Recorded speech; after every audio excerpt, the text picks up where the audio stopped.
Bismillahirrahmanirrahim. Assalamualaikum warahmatullahi wabarakatuh.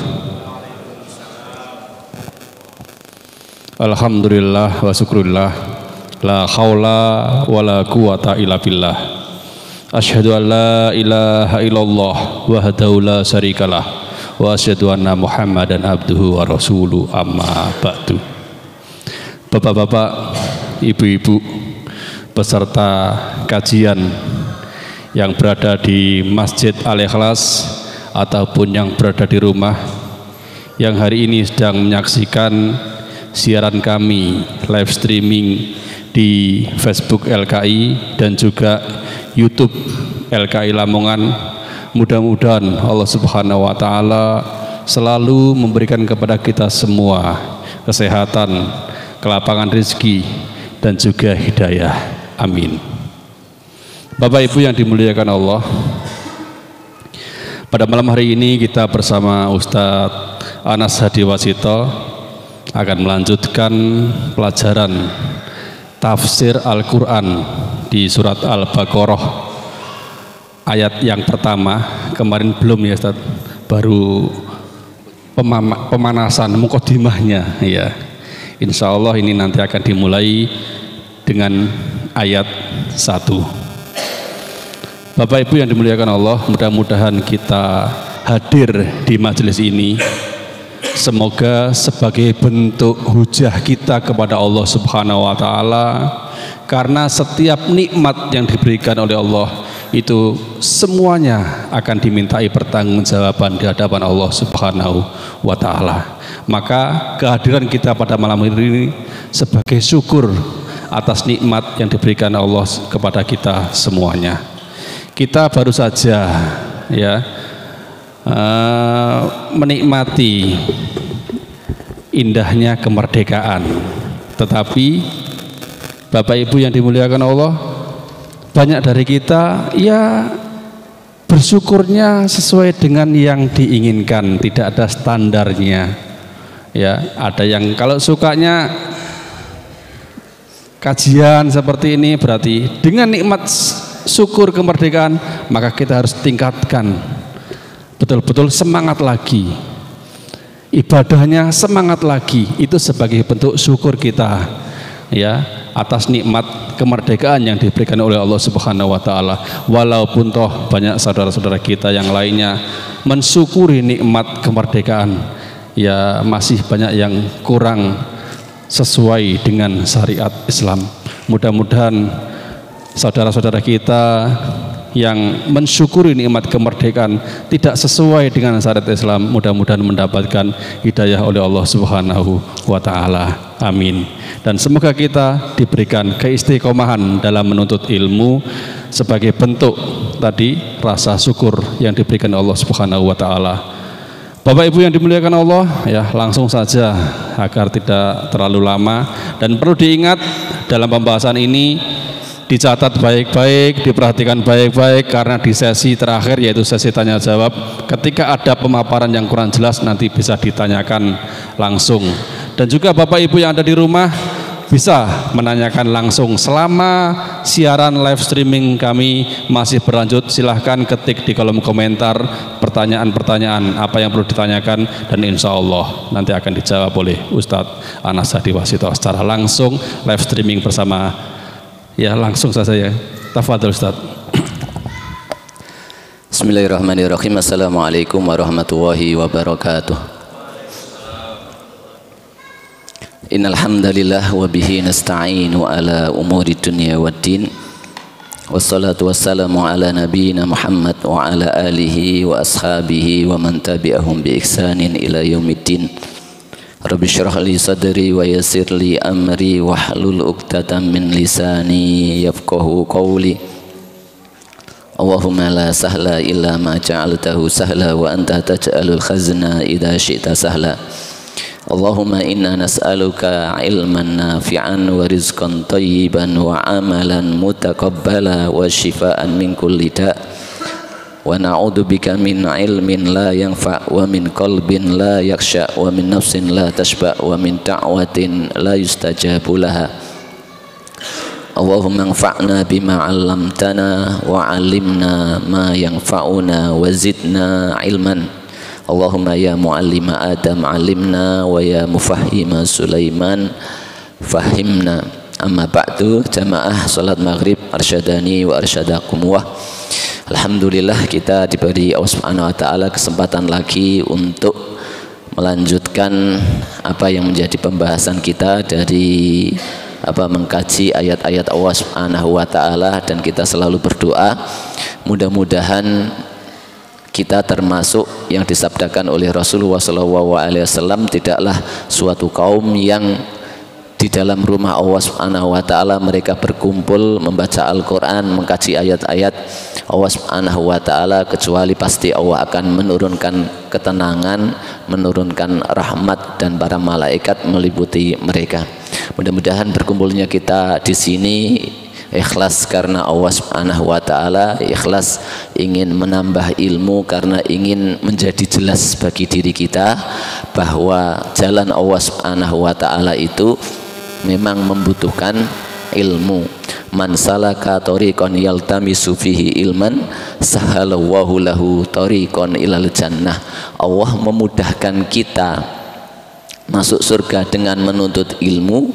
Itu adalah diantara keterangannya bahwa Allah memudahkan kita dengan ilmu. Sama halnya ketika kita pergi ke Tuban, tahu jalannya sama tidak tahu jalannya. Yang tahu jalannya akan lebih mudah dan lebih cepat nyampai daripada yang tidak tahu jalannya. Orang mendaki gunung yang begitu berat akan mudah ketika tahu jalannya, tahu ilmunya, daripada orang yang babat alas akan membutuhkan tenaga yang berlipat, bisa jadi nggak sampai, bisa jadi kecukur kurang, bisa jadi kesasar dan tidak nyampe pada sasaran. Tetapi kalau tahu, yaitu ilmu, maka dia akan nyampe asalkan tidak putus asa di tengah jalan. Kemarin kita pelajari mukadimah daripada surat Al-Baqarah, dan ada beberapa hadis yang ingin saya bacakan di sini. Mudah-mudahan semakin menyemangati kita untuk belajar daripada surat Al-Baqarah ini yang kemarin telah kita bacakan salah satunya. Saya ulangi sebentar ya. Innalikulli syai'in sanaman. Sesungguhnya setiap segala sesuatu itu ada puncaknya. Wa inna sanamal Qur'an Al-Baqarah. Sesungguhnya puncak daripada Al-Qur'an ini adalah di surat Al-Baqarah. Wa inna man qara'aha, dan barang siapa yang membacanya, fi baitihi, di rumahnya, lailatan, satu malam, lam yadkhulhu syayatin, rumah itu tidak akan dimasuki oleh setan, salatsa layal, selama tiga hari. Maka ketentraman, anak tidak mudah digoda jin, anak tidak mudah marah, tidak bertengkar satu sama yang lainnya, itu karena rumah sudah terlindungi. Keharmonisan rumah tangga bisa jadi banyak sekali campur tangan daripada setan, ya. Kalau setan dari jenis jin itu sudah hilang dari rumah, maka akan sedikit pertengkaran, ya. Walaupun di sana ada sifat-sifat manusia yang menyerupai sifatnya setan, tinggal itu saja PR-nya. Kemudian di dalam hadis yang lain yang diriwayatkan oleh Abu Hurairah radhiyallahu anhu bahwa Rasulullah SAW bersabda, la taj'alu buyutakum kuburan. Jangan sekali-kali kalian jadikan rumah kalian itu seperti kuburan. Fa innal bait, sesungguhnya rumah allati tuqra'u fihi suratul Baqarah, yang rumah itu dibacakan di dalamnya surat Al-Baqarah, la yadkhuluhu syaiton, tidak akan dimasuki oleh setan. Hadis sahih diriwayatkan oleh Imam At-Tirmidzi. Ini menunjukkan juga bahwa kuburan-kuburan itu juga identik banyak setannya, banyak jinnya. Ditambah lagi banyak ya kuburan-kuburan itu dikeramatkan ya, sehingga bukan saja kuburan tetapi sesuatu yang dikeramatkan oleh seseorang, maka di situ malah setan memanfaatkan untuk tinggal di sana. Maka ya dengan membacakan surat Al-Baqarah di rumah kita, insya Allah terjamin dan terlindung daripada kemasukan setan. Rasulullah SAW di antara keutamaannya adalah diriwayatkan dari Abu Hurairah radhiyallahu anhu annahu qala, bahwasanya Abu Hurairah berkata, ba'atha Rasulullah sallallahu alaihi wasallam ba'athan, Rasulullah mengutus sebuah utusan, wahum dzawu adat, mereka beberapa orang, ada banyak orang ya, fastaqra'a kullu wahidin minhum, sebelum mereka berangkat mereka kemudian disuruh setoran sama Rasulullah sallallahu alaihi wasallam hafalan-hafalan mereka terhadap Al-Quran ya. Rasulullah SAW mengutus mereka untuk menjadi para dai, untuk menjadi para imam, untuk bersafar menyebarkan Islam. Apa ukurannya? Ukurannya adalah hafalan mereka.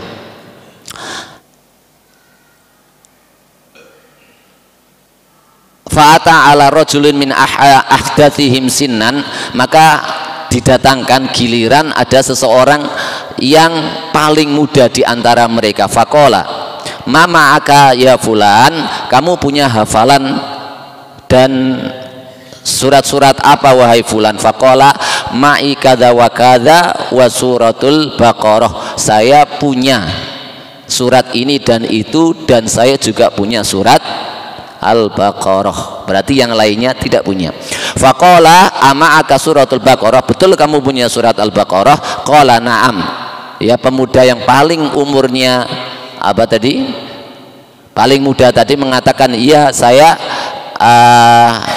menguasai dan saya hafal surat Al-Baqarah. Qala, maka Rasulullah bersabda, idhab fa anta amiruhum, pergilah dan kamu yang menjadi pemimpin safar di antara kalian berdua. Ini ya, hadis ini pengambilan pemimpin itu diambil dari yang paling faqih terhadap Al-Quran, bukan ukuran tua atau umur yang dipakai, tetapi ukurannya adalah yang paling afqah. Terutama di sini Rasulullah ingin menunjukkan keutamaan tentang surat Al-Baqarah. Para sahabat yang lainnya hafal surat-surat yang lainnya, tetapi mereka tidak memiliki surat Al-Baqarah. Satu orang yang paling muda umurnya memiliki Al-Baqarah, maka Rasulullah menjadikan dia sebagai amir safar untuk perjalanan mereka. Qala Rasulullah SAW, kemudian hadis yang lain setelah menyebutkan panjang, Rasulullah menyebutkan lagi keutamaan surat Al-Baqarah. Iqra'ul Baqarah, bacalah Al-Baqarah, fa inna akhdaha barakah, karena mengambil surat Al-Baqarah, menghafalnya, mempelajari, menguasainya itu barokah, akan ada keberkahan. Wa tarkaha hasroh, dan meninggalkan surat Al-Baqarah itu orang itu akan sering mendapatkan kerugian. Wala tastati'u hal batalah, maka orang yang punya surat Al-Baqarah sihir sama sekali tidak akan mampu untuk mengenainya. Maka di sini kemarin ya saya juga sampaikan bahwa baik orang itu tidak menguasai surat Al-Baqarah sehingga orang itu terkena sihir, atau misalnya ada orang terkena sihir kemudian belajar surat Al-Baqarah atau kemudian menghafal surat Al-Baqarah, maka sihirnya akan hilang. Dan ini obat yang sangat mujarab sekali. Jenengan nih, ada orang kesihiran, ada orang kemasukan jin, sudah diwasiatkan ini saja, hafal surat Al-Baqarah. Yang waras saja, banyak yang tidak. Padahal mengambilnya adalah sebuah keberkahan.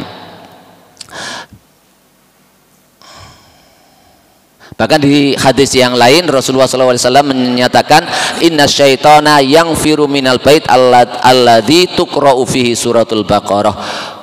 Tingkatan setan itu betul-betul akan kabur dari rumah yang di dalamnya dibacakan surat Al-Baqarah.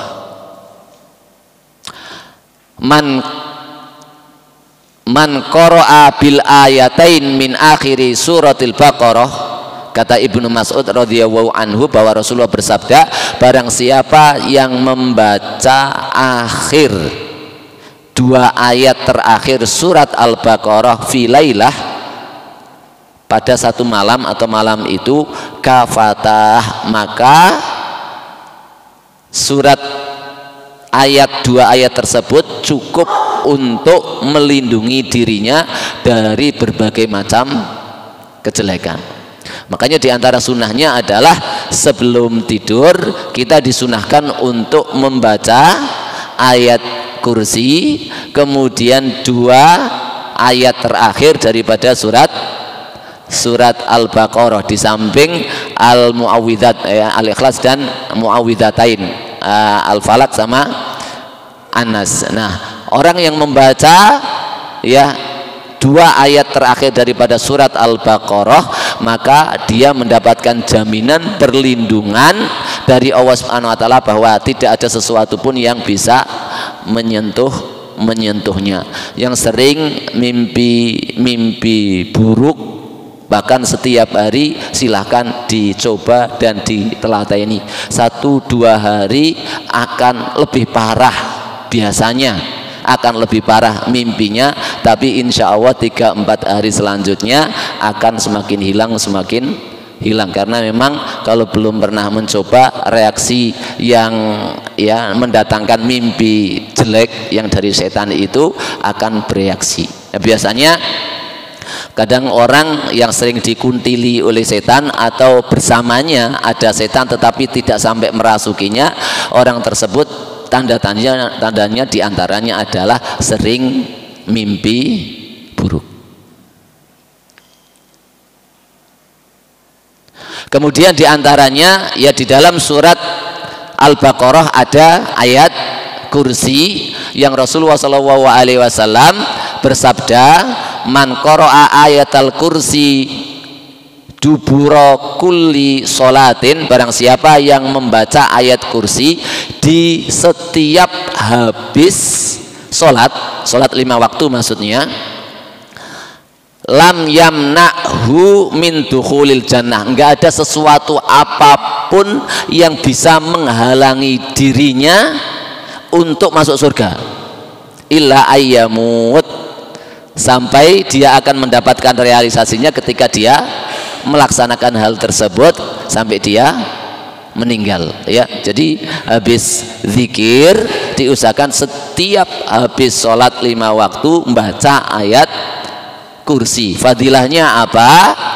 Fadilahnya bahwa tidak ada yang bisa melarang atau menghalangi dia untuk masuk surga.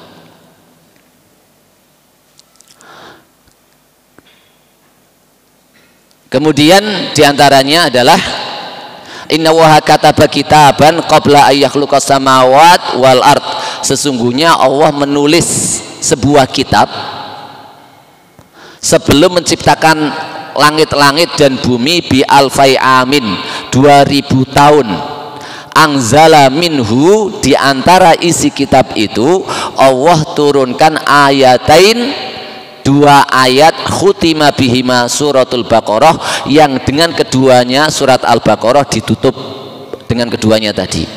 Wala yuqra'ani fidarin thalatha layal, dan 2 ayat tersebut tidaklah dibaca di sebuah tempat atau di sebuah rumah, fayuqarribuha syaiton, yang kemudian setan bisa mendekatinya. Tidak akan mungkin bisa kalau sebuah tempat, sebuah rumah sudah dibacakan akhir ayat 2 ayat terakhir dari surat Al-Baqarah, amanar rasulu bima unzila ilaihi mir rabbih wal mu'minun, sampai pada ayat wangsurna alal qaumil kafirin, maka setan tidak akan bisa mendekatinya.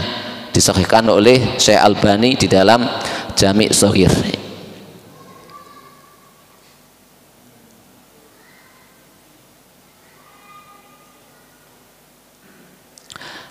Kemudian yang terakhir ya, qala Rasulullah sallallahu alaihi wasallam, qala wa ma akhraja Abu Dzar, apa yang dikeluarkan diriwayatkan hadis ini dari Abu Dzar fi fadhailihi an Sa'id ibni Abi Hilal, dari sahabat Sa'id bin Hilal, qala balaghani annahu laisa min abd, telah nyampai berita pada Rasulullah sallallahu alaihi wasallam bahwasanya tidak ada seorang hamba pun yaqra'ul Baqarah, surat Al-Baqarah, wa ala Imran, baca surat Ali Imran fi raqatin, dalam satu rakaat. Belum yang pernah nyoba ya, dan di masjid ini juga belum ada ya. Sekali-kali mungkin bisa dicoba ngatamkan Al-Baqarah sama Ali Imran di rakaat sebelum sujud terakhir. Fi raqatin qabla ayat juda, ya, sebelum dia sujud. Tsumma yas'alullah syai'an, setelah membaca Al-Baqarah sama Ali Imran, kemudian dia minta kepada Allah sesuatu apapun, illa a'tahu, kecuali pasti Allah akan memberikan permintaannya. Nah, ini PR nanti juga di mana ya, di Masjid Al-Ikhlas, di malam-malam ganjil minimal ya, kan semuanya pingin doanya diistijabahi. Lebih kuat lagi, nah pakai ini di satu rokaat menghabiskan Al-Baqarah sama Ali Imran. Kan masa seumur hidup masa nggak pernah sih? Nah, itu insya Allah semuanya habis itu minta kepada Allah, illa a'tahu, kecuali Allah akan memberikan. Kan sekali-kali saja ya, kalau nggak kuat 2 kali ya seumur hidup sekali minimal pernah merasakan, sebagaimana para sahabat merasakan hal tersebut ketika bersama Rasulullah SAW. Sampai Ibnu Mas'ud mengatakan hatta hamamtu bisu, itu diteruskan bukan sampai Ali Imran juga, sampai An-Nisa juga, sampai saya itu punya keinginan jelek waktu jadi makmum bersama Rasulullah, sampai saking suinya, saking lamanya itu hatta hamamtu bisu, sampai saya punya pikiran jelek ketika ditanya wa mahamusu, apa keinginan jelekmu, bukan menyakiti Rasulullah ya, tetapi keinginan jeleknya an ajlis, saya mau duduk, padahal kan lebih tua Rasulullah SAW. Nah ini perlu ya oleh Kak Buti Takmir Al-Ikhlas nanti terakhir. Tayyib, itu beberapa fadilah daripada ya surat Al-Baqarah. Tentunya masih banyak hadis-hadis yang berbicara tentang fadilah-fadilah dan keutamaan surat Al-Baqarah. Ikhwan sekalian yang dimuliakan Allah Subhanahu wa taala, kita mulai pembahasannya, yaitu ayat yang pertama adalah Alif Lam Mim ya. Alif Lam Mim ini dikatakan oleh para ulama sebagai huruful muqatta'ah, huruf-huruf yang terputus-terputus. Artinya adalah huruf-huruf ini dibaca dengan hurufnya ya, bukan sudah gabungan kalimat, bukan kalimat tetapi huruf-huruf. Makanya dikatakan huruf yang terputus-putus, bacanya nggak boleh disambung, alif lam mim.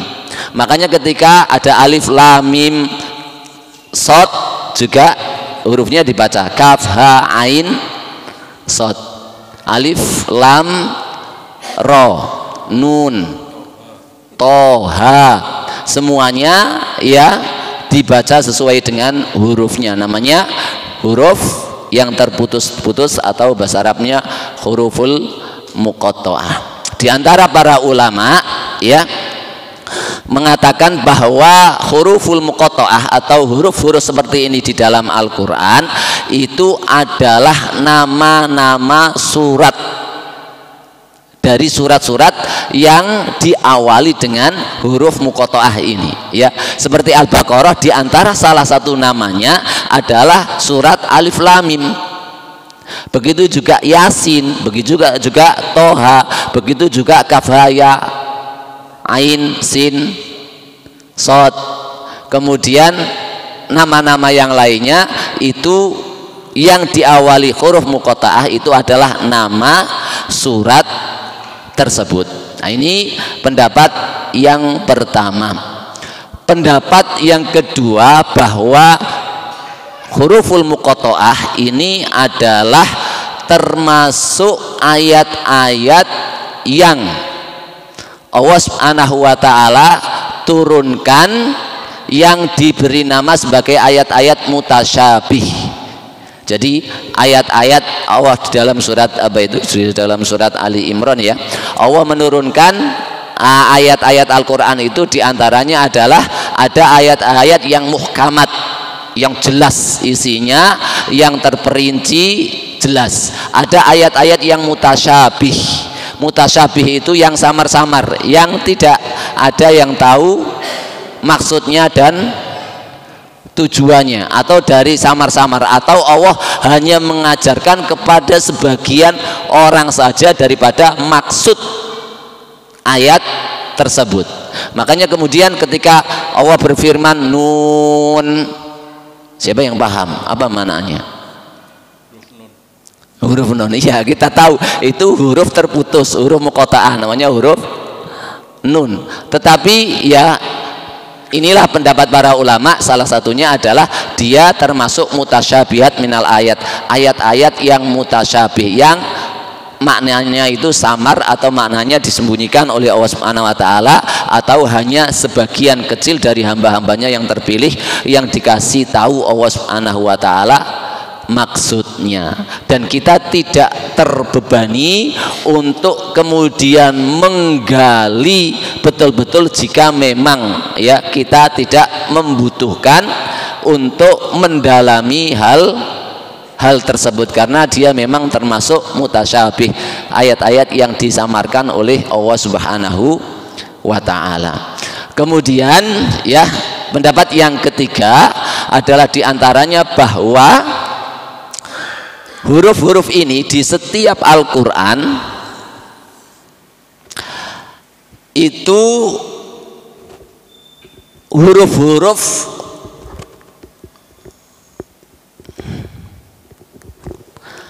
yang dikatakan oleh para ulama sebagai hurufut tahaddi,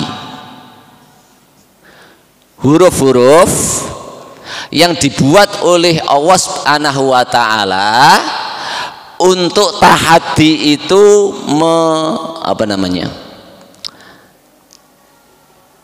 menantang kepada semua orang untuk mendatangkan semisal Al-Quran. Huruf tahaddi ini alif lam mim atau Yasin atau Kaf Ha Ya Ain Shad, itu seakan-akan Allah Subhanahu wa taala berbicara begini,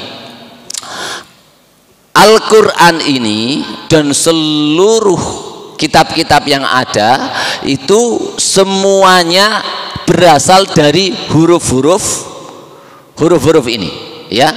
Alif lam mim itu kan termasuk huruf hijaiyah, kemudian yang lainnya juga termasuk hijaiyah. Seakan-akan Allah mengatakan ini adalah huruf-huruf yang kalian ajak pakai berbicara, inilah adalah huruf-huruf yang kalian pakai untuk menulis, berkomunikasi, dan yang lainnya terbuat tersusun dari huruf-huruf ini. Maka Al-Quran ini pula tersusun dengan kitab huruf-huruf seperti huruf-huruf kalian ini. Makanya kemudian kita jumpai setelah huruf muqatta'ah, setelah huruf seperti ini di dalam Al-Quran, mesti kebanyakannya hampir 90% setelahnya itu membahas tentang keistimewaan dan penjelasan tentang Alkitab, yaitu Al-Quran. Alif lam mim dzalikal kitab. Langsung disebutkan itu adalah Alkitab, yaitu Al-Quran. Di dalam surat Ali Imran juga ada alif lam mim Allahu la ilaha illa wal hayyul qayyum nazzalal kitab. Disebutkan lagi, dialah Allah yang menurunkan Al-Kitab.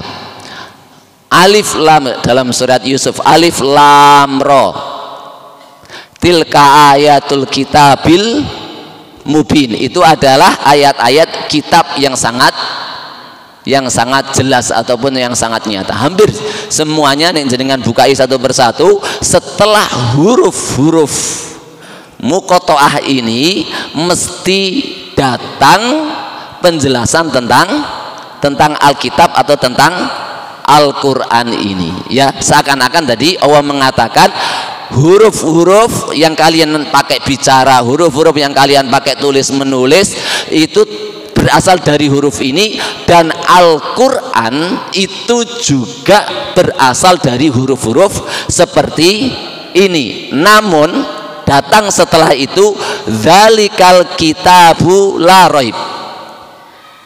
Makna daripada dzalikal kitab itu adalah kitab. Ini adalah kitab, yang lainnya tidak kitab. Maksudnya itu adalah kitab itu bukan begitu. Maksudnya semua kitab, cuman kan kita kadang sering ngomong begini ya, semua berperang, semua pahlawan. Padahal semuanya berperang. Kadang yang disebut pahlawan itu Kak Butito, ini loh pahlawan sejati. Sing liyane receh-recehan, maksudnya begitu. Bisa dipahami ini ya. Intinya inti. Kitab yang lain kalau dimukoronakan, kalau disandingkan atau dibandingkan dengan Al-Quran, maka itu bukan kitab. Kenapa? Karena seluruh kitab itu bisa dikoreksi. Seluruh kitab isinya bisa jadi meragukan. Seluruh kitab isinya ada kesalahan dan tidak akan mungkin sempurna. Maka yang sebenar-benar kitab, ini loh kitab. Makanya bacanya diantaranya kalau kita perhatikan dzalikal kitabul la raib, ada titik 3. Kemudian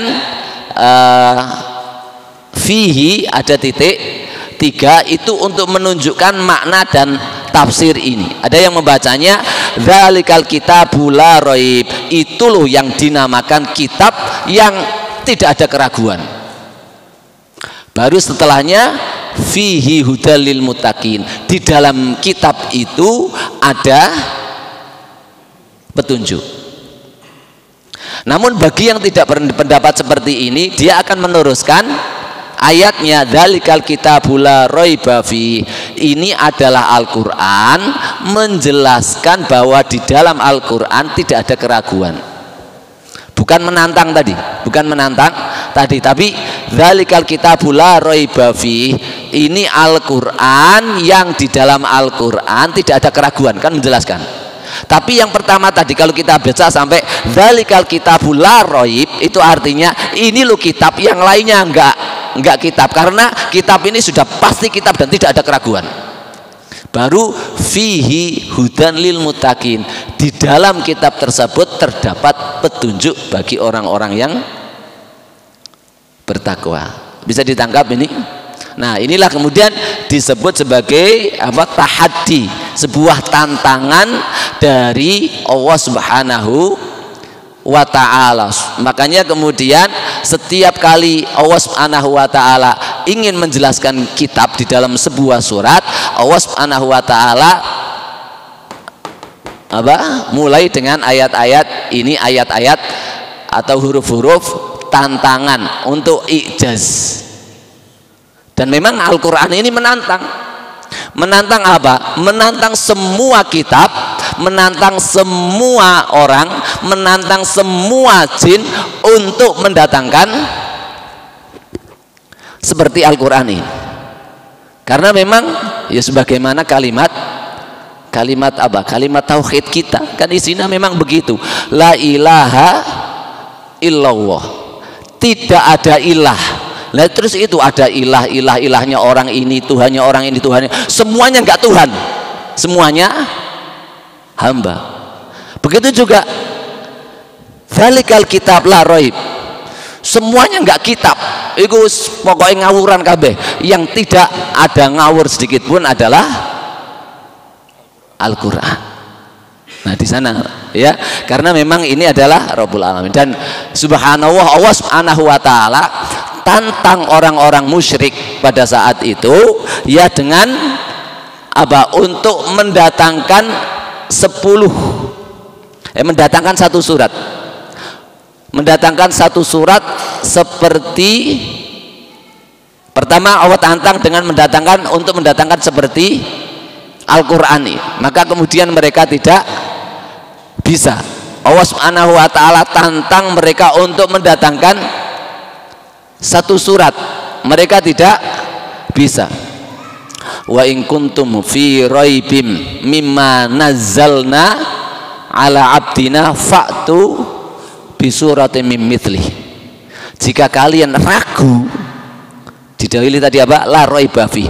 Jika kalian ragu, dan ini tantangan ini juga masih di dalam surat Al-Baqarah ya, tantangan untuk mendatangkan seperti Al-Qur'an atau satu surat seperti yang ada di dalam Al-Qur'an masih di dalam surat Al-Baqarah. Wa in kuntum fi raibin, jika kamu masih ragu apa yang ada di dalam Al-Qur'an ini, fa'tu bi suratim mim mithlihi, maka datangkan satu surat semisal Al-Qur'an. Allah Subhanahu wa taala di ayat ini seakan-akan mengatakan, antum ya ahlal Arab, kalian wahai penduduk Arab ya, afsahun nas lisanan, manusia yang paling fasih ya di zaman Rasulullah SAW ya, yang paling dominan itu adalah fasohah wal khitabah. Orang kalau sudah pinter ngomong, fasih, syairnya luar biasa sekali. Nah, dengan satu syair saja itu satu kabilah bisa jatuh. Dengan satu syair maka martabat sebuah kabilah bisa terangkat. Saking tingginya posisi apa? Syair dan juga balaghah di tengah-tengah bangsa Arab. Ini Rasulullah SAW. Kalian mengetahui siapa Rasulullah SAW sejak kecil sampai dewasa. Kapan Rasulullah belajar? Kapan Rasulullah SAW bisa baca? Kapan Rasulullah SAW bisa tulis? Bahkan dia terkenal sebagai ummi, an-nabiyil ummi, nabi yang ummi. Ummi itu apa? Tidak bisa baca, tidak bisa tulis. Dia tidak terkenal dengan ahli syair, enggak pernah ya kita mengenal bahwa sejarahnya Rasulullah SAW dia adalah ahli syair. Yang kita kenal beliau adalah apa? Orang yang amanah, orang yang jujur dan yang lain-lainnya. Tetapi dia terkenal, beliau SAW terkenal dengan ahli syair, kemudian mengalahkan ahli-ahli syair Arab, enggak pernah ada sejarah menyebutkan hal tersebut. Karena memang apa? Rasulullah SAW ini apa? Seorang yang ummi, ya tidak bisa baca, tidak bisa tulis. Nah, dengan posisi seperti itu, antum kan lebih layak, kalian kan lebih layak, ahlul fasokah, kalian ahlinya bahasa, ahlinya kefasihan. Silakan sekarang kami tantang, kalau kamu masih mengira bahwa Al-Quran ini, Alkitab ini ada keraguan, di antara keraguan itu adalah bahwa kamu ragu-ragu Al-Quran ini dari Allah, tapi karangannya Muhammad SAW. Ini yang dikatakan la raiba fi. Karena orang-orang musyrik pada saat itu ragu terhadap apa yang dibawa oleh Rasulullah. Karena mereka diantara statementnya adalah menyatakan baliftarahu wa a'anahu alaihi qaumun akharun. Akan tetapi Al-Quran ini diada-adakan oleh Muhammad dan dibantu oleh sahabat-sahabatnya yang lain, terus nggawe Al-Quran. Makanya kemudian Musailamah Al-Kadzab juga kan kemudian meniru-niru nggawe. Ada dia juga membuat surat Al-Fil, kemudian dia juga membuat surat Az-Zifda. Zifda itu surat kodok dan yang lainnya. Al-Fil wa ma adraka mal fil dzu khurtumin tawil.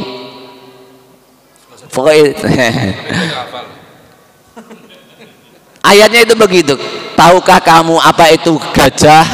Dan tahukah kamu apa itu gajah? Gajah itu yang memiliki belalai panjang. Pokoknya kayak syair yang berakhiran dengan il. Karena menyesuaikan dengan apa syairnya orang-orang Arab yang diakhiri dengan satu huruf. Makanya kemudian ya Amr bin As mengatakan, saya itu tahu bahwasanya kamu itu tahu saya itu tahu kamu pendusta. Kamu tahu, saya tahu, kamu tahu bahwa saya itu tahu bahwa kamu pendusta, sehingga tidak perlu diucapkan. Nah ini apa? Karena saking kepinginnya menandingi Al-Quran. Nah kembali tadi, tuduhan kepada Rasulullah mengada-ngada Al-Quran ini, kemudian datanglah tantangan tersebut. Allah mengajak mereka berpikir. Rasulullah yang bukan berpendidikan, bukan ahlul fasohah. Oke, sekarang kita turun, taruhlah ya, kamu nggak mengakui itu, turun, kita panggil seluruh ahlul fasohah kalian, ahli lughah, ahli syair, kumpulkan semuanya. Sampai Allah katakan di dalam Al-Quran, wa inistama'atil insu wal jinnu ala ayatu bimithli hadzal Quran. Kalau seandainya seluruh manusia, seluruh jin, semuanya berkumpul untuk mendatangkan seperti Al-Quran ini, la ya'tuna bimithlihi walau kana ba'dhum li ba'din dzahira. Sama sekali tidak akan bisa mendatangkan seperti Al-Quran ini, walaupun kalian saling bekerja sama siang malam untuk merumuskan seperti Al-Quran ini. Nah kemudian datang ancaman, fa illam taf'alu, kalau kamu nggak bisa dan kamu mengakui ya Rasulullah nggak bisa baca, bisa membuat apa, bisa mengucapkan semisal Al-Quran ini, dan kamu yang ahlul faqih nggak bisa, kalau kamu nggak bisa, fa illam taf'alu walan taf'alu, sudah pasti dipastikan oleh Allah dan tidak akan mungkin bisa. Fattaqun narallati waquduhan nasu wal hijarah. Makanya kemudian huruf ini kemudian dinamakan sebagai huruf tahaddi, huruf untuk menantang bangsa Arab untuk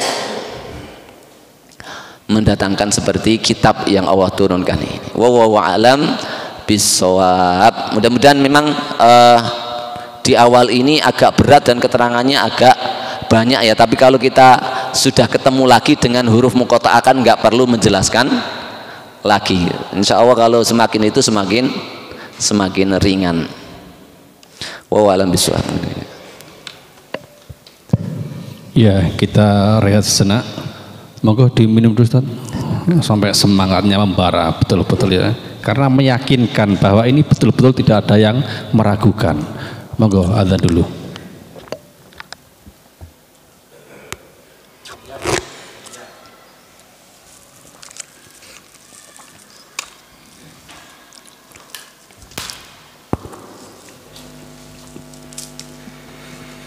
Allahu Akbar, Allahu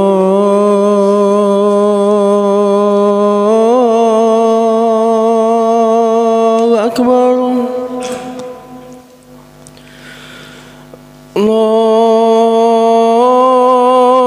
Allahu Akbar,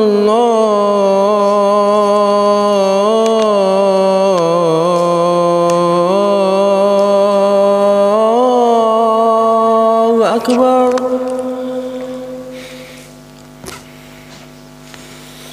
أشهد أن لا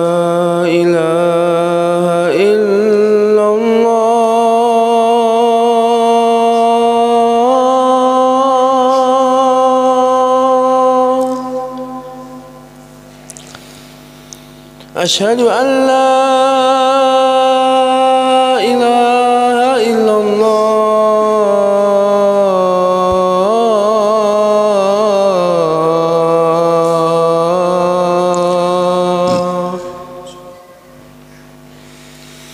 أشهد أن محمد رسول الله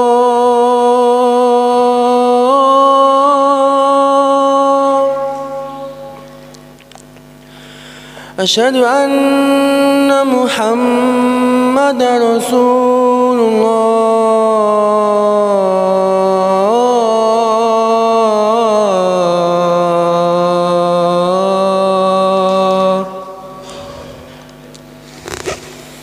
حي على الصلاة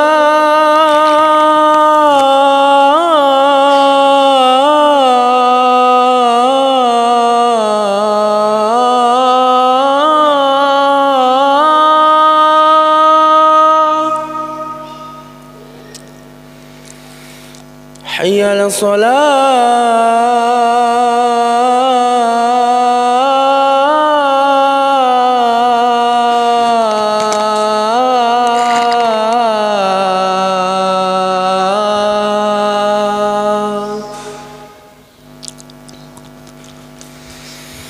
حي على الفلاح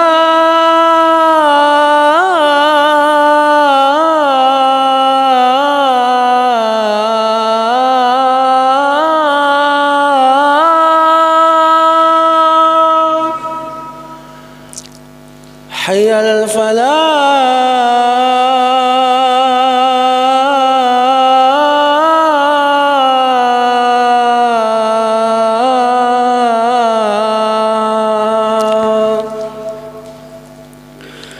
الله أكبر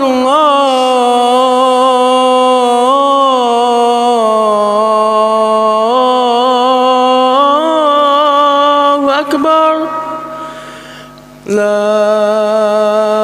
إله إلا الله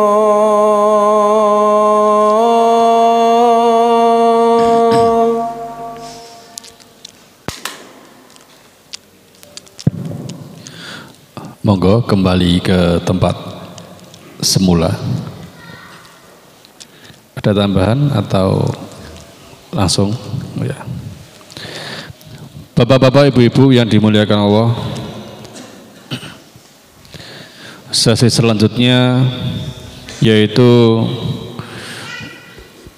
sesi tantangan ya. Monggo barangkali ada yang bisa membuat ayat, satu ayat atau dua ayat, monggo. Nggak ada yang bisa ya? Alhamdulillah nggak ada yang bisa.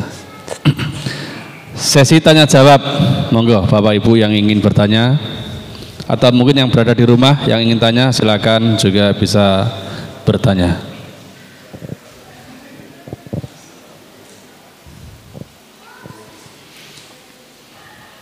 Ya, sambil menunggu Ustaz. Ya, dalam hadis tadi ada yang diterangkan bahwa di rumah itu harus dibacakan Al-Quran agar tidak seperti kuburan. Apakah itu menandakan bahwa larangan membaca Al-Quran di dalam kuburan? Kalau dari hadis itu wallahualam saya belum menangkap bahwa dari itu kemudian dilarangnya membaca Al-Quran di dalam kuburan, karena nggak ada perintah yang jelas ataupun sharih di dalam hadis tersebut larangan membaca Al-Quran. Cuman kalau kita perhatikan, masa kita kekurangan tempat untuk membaca Al-Quran sehingga kita harus membacanya di kuburan. Yang kedua, bahwa ketika kita membaca Al-Quran itu kan punya adab. Di antara salah satu adabnya juga adalah memilih tempat yang baik ya. Bahkan kalau kita membaca Al-Quran pun dengan dengan bersandar itu hukumnya haram atau boleh ya, secara larangan tidak ada, cuman secara adab tidak beradab sama Al-Quran. Adabnya bagaimana? Harus wudhu, kemudian cari tempat yang baik, kemudian menghadap kiblat. Nah, itu adab-adab membaca Al-Quran, tidak sembarangan. Wallahu a'lam bishawab.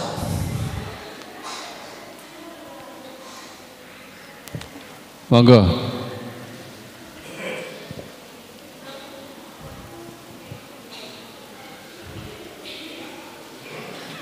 Ada yang tanyakan?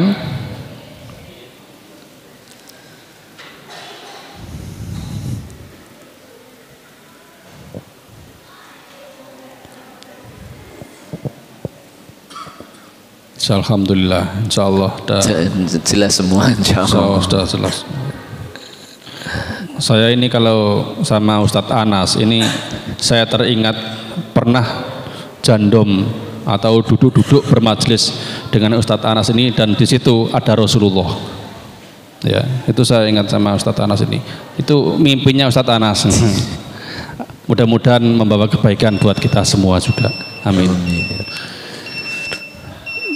Kalau nggak ada pertanyaan, barangkali ada untuk closing, penutup, atau sudah cukup? Ya, intinya ya, tadi saya ulangi intinya bahwa pembahasan Alif Lam Mim ini adalah yang pertama apa tadi? Namanya huruf muqatta'ah. Huruf muqatta'ah. Kemudian minimal para ulama ada 3 pendapat. Yang pertama adalah bahwa Alif Lam Mim ini adalah nama surat di setiap surat. Yang kedua adalah dia termasuk ayat yang mutasyabih, yang samar, yang ilmunya Allah Subhanahu wa taala tidak berikan atau hanya diberikan kepada orang-orang terkhusus. Yang ketiga ya adalah bahwa ayat-ayat atau ayat apa huruf-huruf ini adalah huruf-huruf ijaz, huruf-huruf tantangan untuk menantang semua orang. Kalau masih melakukan dengan Alkitab ini, dengan Al-Quran ini, maka silahkan, karena Al-Quran ini juga tertulis dan terangkai dari huruf-huruf ini seperti huruf-huruf kalian. Kalian juga bisa membuat dari huruf-huruf yang sama, tapi silahkan, bisa atau tidak. Nah, ternyata di sini juga nggak bisa. Karena apa? Ya maklum nggak bisa, karena mereka juga belajar bahasa Arab ya belum. Iya. Oh, mau tanya ya? Ya nggak apa-apa. Moga Mas Udin.